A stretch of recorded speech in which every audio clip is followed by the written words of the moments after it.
the Proverbs 31 woman, or to be more specific, the Proverbs 31 mother. My name is Adam Green, for anyone who doesn't know me, and Mother's Day is coming up at the time that this video is coming out, so I want to talk about the Proverbs 31 woman, but specifically as it relates to the mother in the story. And who is the Proverbs 31 mother? Well, I think you pretty much all know her. You know, she's the woman who marries someone she's not supposed to marry, gets pregnant by a man who isn't her husband, and marries that man after he has her husband killed. Wait a minute, is that... I don't know if I got the right passage. Hold on a second. I got to pull up Proverbs 31 here really quickly and make sure I've got, let's see here, going to Proverbs 31, and it says, from the beginning, verse 1, let's just read the passage. That's going to be a lot better than me trying to figure things out. It says, the words of King Lemuel. King Lemuel. You know what? King Lemuel is another name for Solomon. Solomon, you know, hey, Solomon, Lemuel, something. Okay, yeah. So let's just say it's a name that his mother gave him, a mother that his name gave. That works. Don't worry about it. We'll move on from here. The words of King Lemuel, an oracle that his mother taught him. So if Solomon is the one who wrote this, then his mother is Bathsheba. That's right. So you know the story of Bathsheba, right? She marries a Hittite, and the Hittite is not someone that Israelites are supposed to be marrying or giving in marriage, right? We could say, yeah, it was her father who gave her to the Hittite, all that kind of stuff. Either way, she's married to a man she shouldn't be married to. Obviously, she gets pregnant by King David. Whether she was coerced into it or not, the text doesn't say. We're not worried about that. We just know that she gets pregnant by someone other than her husband. King David has Uriah the Hittite killed, and then she marries David after the week of her mourning, right? And we know different stories. Solomon is not the one who was born to her at that time. That baby died early after it was born. But then Solomon is the one that the Lord gave to David, and David promised that Solomon was going to carry on in his name, build the temple, be a wise man, be a wise king, all of these things. David died first. Bathsheba was still around. Bathsheba knew something about women. She was very qualified to give this oracle, right? To King Lemuel, to King Solomon. She was the other woman at one point. David was married. He had married a couple of times at least, if not 3 times or more, by the time that he saw Bathsheba and brought her in and took her as a wife. God even told him, he said, I would have given you more wives if that's what you would have wanted, but you shouldn't have taken someone else's wife. And their child died because of that. However, she also knew what it meant to be the woman who was married and a different woman coming in. Toward the end of David's life, they brought in a young woman, the most beautiful woman in the land, to comfort David. Was supposed to be, it was more or less his concubine, kind of like his wife, but was supposed to be someone to keep him warm. Yeah, we kind of know what that means, right? At any rate, so she knew what that meant as well. But she outlived David. She even argued and fought for her son, Solomon, to be the successor on the throne. Remember, David, Solomon's supposed to be the successor, not this other son of yours who's trying to take the kingdom. So David put Solomon up as king in his place, and Solomon brings Bathsheba, his mother, to sit next to him as he is king. So Solomon is king, Bathsheba sits next to him, and I'm sure is talking to him all the time. So you've got this good Jewish mother talking to her son. You want to know what she's talking about? Well, what does she first start off with in verse 2? She says, what are you doing, my son? What are you doing, son of my womb? What are you doing, son of my vows? Yes, I have a cheat sheet here, and you're going to see it quite often. But what are you doing, son of my womb, son of my vows? What do you think she's talking about? She says, right afterwards, do not give your strength to women, your ways to those who destroy kings. What is he doing when he's giving his strength to women? You can read that in 1 Kings 11. Solomon didn't just have a bunch of wives. It wasn't just a status symbol kind of thing. He went after foreign women. She was married to a foreign man. She knew a thing or two about being married to someone you shouldn't have been married to, right? So he went after foreign women, but he clung to them in love. They eventually drew him away. She could see what was going on, and she was trying to warn him. He took it to heart, but he didn't take it to action. He took it to heart because he wrote it down, right? What are you doing? Do not give your strength to women, your ways to those who destroy kings. It is not for kings, O Lemuel. It's not for kings to drink wine or for rulers to take strong drink.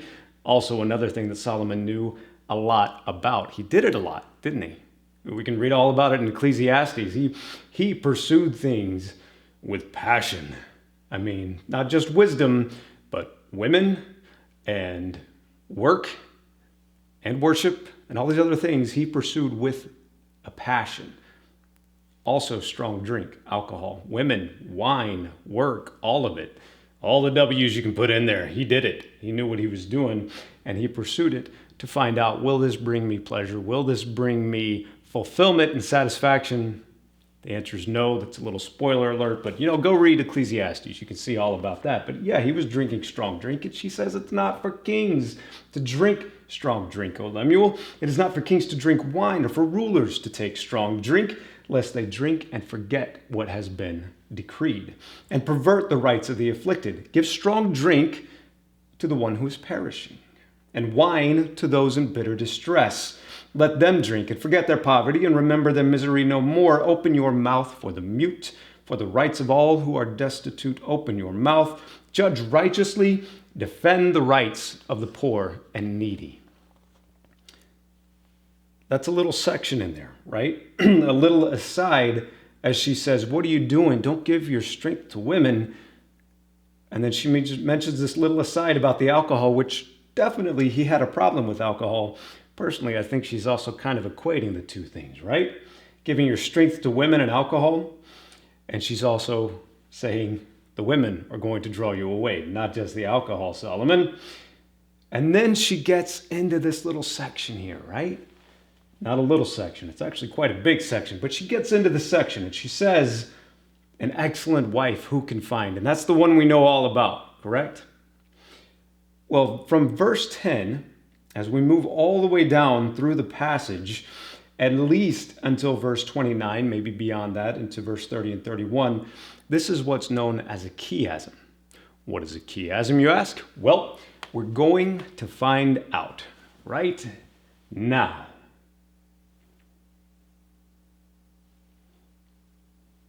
Right now.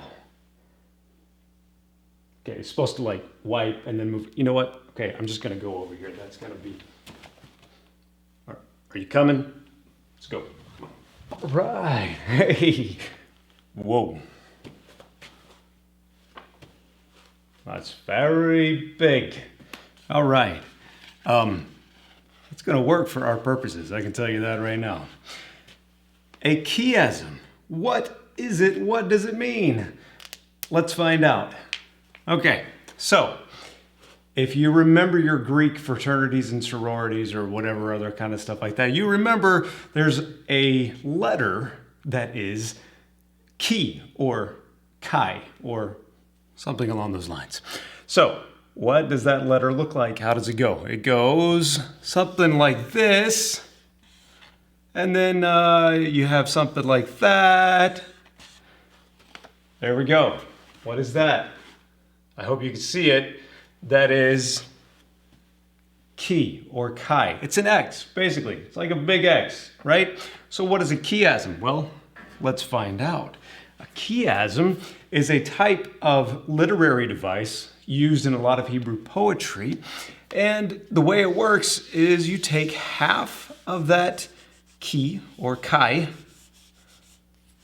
and you have parallel points, right? But they lead up to the main point. And the main point is right in the middle. Now, In order for us to identify this chiasm in Proverbs chapter 31, we're going to start with the main point. Let's find out what verse that is. The main point, the verse is verse 23.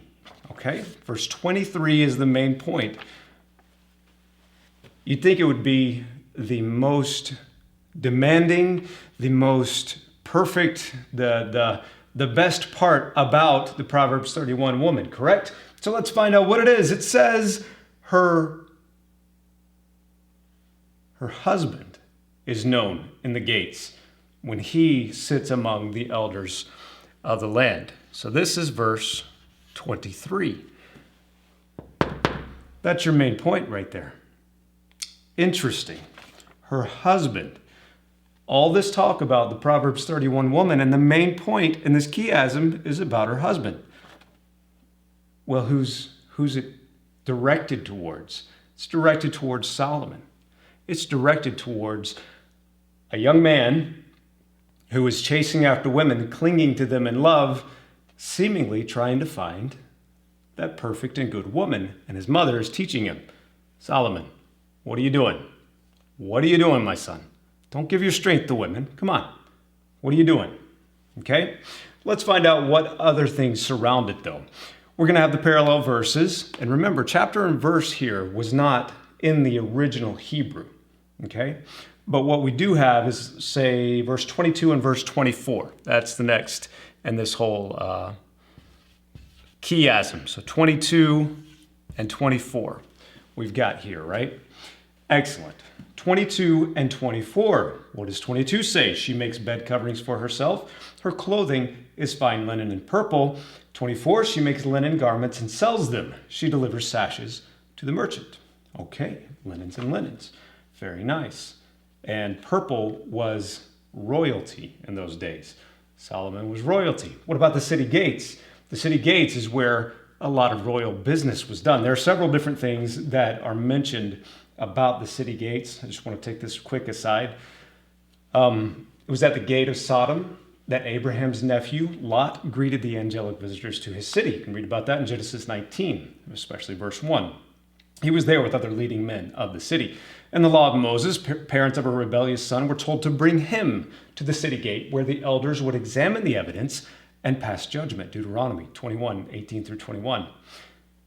City gate, central to community action. Another important example is found in the book of Ruth, Ruth 4, 1 through 11. Boaz officially claimed the position of kinsman redeemer by meeting with the city elders at the gate of Bethlehem. As Israel fought the Philistines, the priest Eli, if you've been following the series, you know about Eli, right? He waited at the city gate for news regarding the ark and to hear how his sons fared in battle. 1 Samuel 4:18. When King David ruled Israel, Solomon's father, he stood before his troops to give instructions at the city gate. After Absalom died, he mourned. And remember, he was rebuked for that because Absalom was his enemy at that point. Yes, he could mourn for his son, but apparently it was excessive. The people needed strength, and a sign of strength, he was rebuked. And then he returned to the city gate along with his people, 2 Samuel 19, 1 through 8. The king's appearance at the gate signaled that the mourning was over and the king was once again attending to his business of governing. So, verse 23, the city gate. We're going to put that right here. City gate. Excellent. Linen here, linens, and then some things about the linens, the bed coverings, the garments, the purple, right? And then we go back to the next chiasm, which is 21 and 25, found in those verses, 21, 25. What do we have in 21 and 25? Verse 21 says, she is not afraid of snow for her household, for all her household are clothed in scarlet. Verse 25, strength and dignity are her clothing. She laughs at the time to come. Ha ha. Very good. Okay, so clothing. I'm going to put clothes. Clothes. There we go. Very good. What's after that? Verses 20 and 26. Seems to be a little bit of a pattern here, huh? Well, don't worry. We're about to break out of that in just a minute. Verse 20 says, she opens her hand to the poor and reaches out her hands to the needy. 26, she opens her mouth with wisdom, and the teaching of kindness is on her tongue. So we can see opens, right? Something is opening. Her hands or her mouth are opening, and what is she doing? She's serving others through this opening, right? She's helping others out, whether it is to give her wisdom or to give, opens her hands to the poor, right? And then we go through the next one, which is a little bit confusing. And this is my interpretation of it. Take this with a grain of salt, because I don't know if everybody's going to agree with this, but this is what I'm saying for it. So take it with a grain of salt, take it as it is. Yes, verse 27, I would put here. Verse 27 says, she looks well to the ways of her household and does not eat the bread of idleness. But there's a pretty big chunk, pretty big section there. I call it verses 13 through 19. Take that for what you will. Maybe it is 13 through 19, maybe it isn't. But it says, starting in verse 13, she seeks wool and flax and works with her willing hands. She is like the ships of the merchant. She brings her food from afar. She rises while it is yet night and provides food for her household and portions for her maidens. She considers a field and buys it with the fruit of her hands. She plants a vineyard. She dresses herself with strength, makes her arms strong. She perceives that her merchandise is profitable. Her lamp does not go out at night. She puts her hands to the distaff, and her hands hold the spindle. What does it mean? Hard work, right? Hard work. Hard work. So that's what we're going to say. Hard work. This is horrible handwriting. Don't copy that. What's way down here, you can't see it. You don't need to. It's awful. All right, very good. But what about after that? Well, we've got another section here that I would call verse 28 and 29 at the very end. In fact, I'm going to put it up here because it's hard to see the rest of that. So up here, we've got 28 and 29, verses 28 and 29. You can see that. And then you can marry it with maybe 11 and 12, maybe 10 through 12, okay? So 10, 11, 12, I'll just put that, okay? So these are the two parallels here in this chiasm. What have we got? 28 and 29. Her children rise up and call her blessed, her husband also, and he praises her. Many women have done excellently, but you surpass them all. It makes sense with 11 and 12. The heart of her husband trusts in her, and he will have no lack of gain. She does him good and not harm all of her life, right? So this is going back to the husband aspect of it, right? But then, verse 10, especially when he says, many women have done excellently, but you surpass them all, that seems like it's hearkening back to verse 10, right? An excellent wife who can find, she is far more precious than jewels. So you have excellence and you have family, which I would put here. So this right here, I'm going to say is about family, but it's also about excellence. Okay. Excellent. Very good. We've worked through all of that. That's great. What have we left out? Again, I'm going to give you an interpretational decision that is my own. I think verses 30 and 31 stand by themselves, apart from this chiasm. I think this is where Solomon's mother, Bathsheba, is saying, here's the point, Solomon. Here's what I'm trying to tell you. Charm is deceitful, verse 30, and beauty is vain. But a woman who fears the Lord is to be praised. Give her the fruit of her hands and let her works praise her in the gates. Solomon, you're sitting in the city gate. You're looking for a woman that you can talk up to all your friends, to all the big important people that are around you. Don't worry about that. You find the right woman, her works will praise her in the gates. She'll have a good reputation. You won't need to talk her up. Not going to be necessary. Now you will, trust me, my wife, yeah, I'm talking her up. She's an excellent and amazing wife and mother. But you know what? People can see it. They tell me that all the time. I constantly get compliments on her. I think she's a Proverbs 31 woman, regardless of the rest of it. The rest of this chiasm, whether she meets all that or not, she's a Proverbs 31 woman because of verses 30.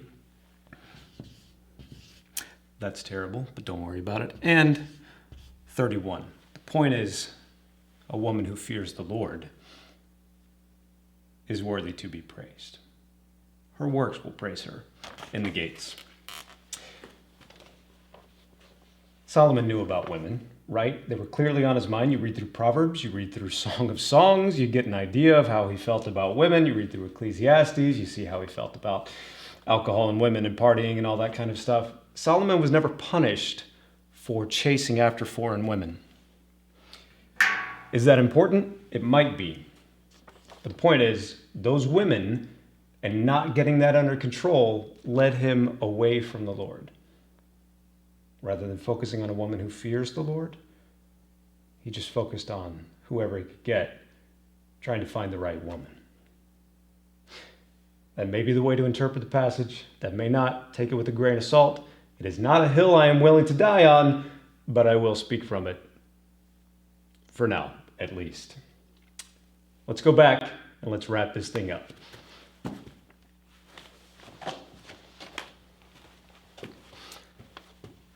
So, now that we have seen this chiasm, the chiastic structure, we've got the point right there in the middle. What was the point? She's making the point to who?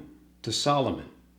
It's to the man. Her husband is known in the gates when he sits among the elders of the land.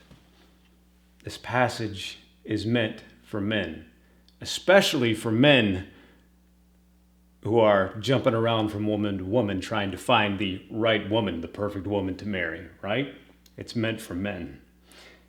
But what is the crux? What is the true, not just the crux, that is the crux, right? That is the center point. But what is her main conclusion of it all in the end that Solomon took to heart, put pen to paper? Verses 30 and 31. Charm is deceitful, beauty is vain. She kind of found that out, didn't she? She was one of the most beautiful women, if not the most beautiful woman in the land when David took her. And then who was taken after her?